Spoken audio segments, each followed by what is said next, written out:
बिस्मिल्लाहिर्रहमानिर्रहीम। अस्सलाम वालेकुम मेरे भाइयों। उम्मीद करती हूँ कि सब ठीक ठाक होंगे। मैं भी ठीक ठाक हूँ।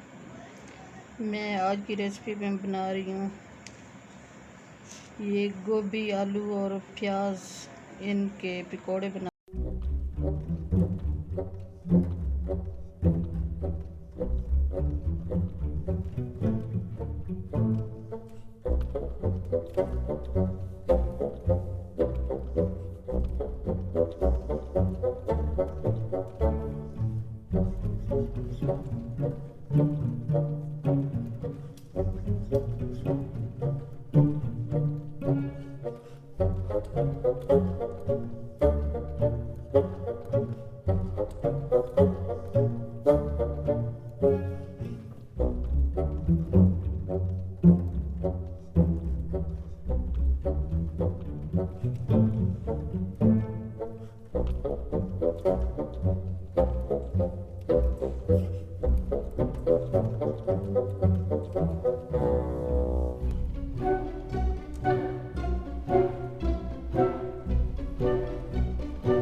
ये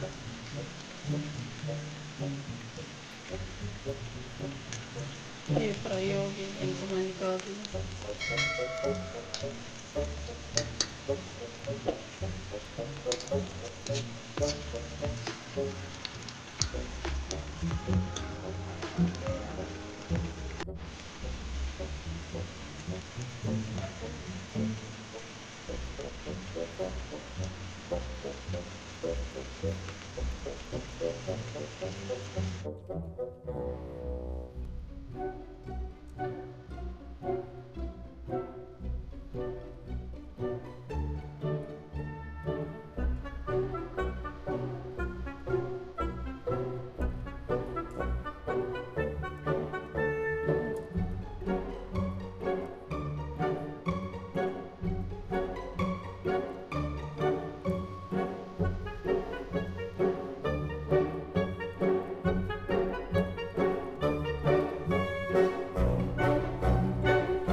बन के तैयार हो गए हैं। आज की रेसिपी हमारी अच्छी लगे तो सब्सक्राइब कर देना, लाइक कर देना, शेयर कर देना। दुआ में हमें याद रखना। मेरे बहन भाइयों जहाँ भी रहें खुश रहें, आबाद रहें। कल की रेसिपी में हाजिर होंगे। अल्लाह हाफिज़।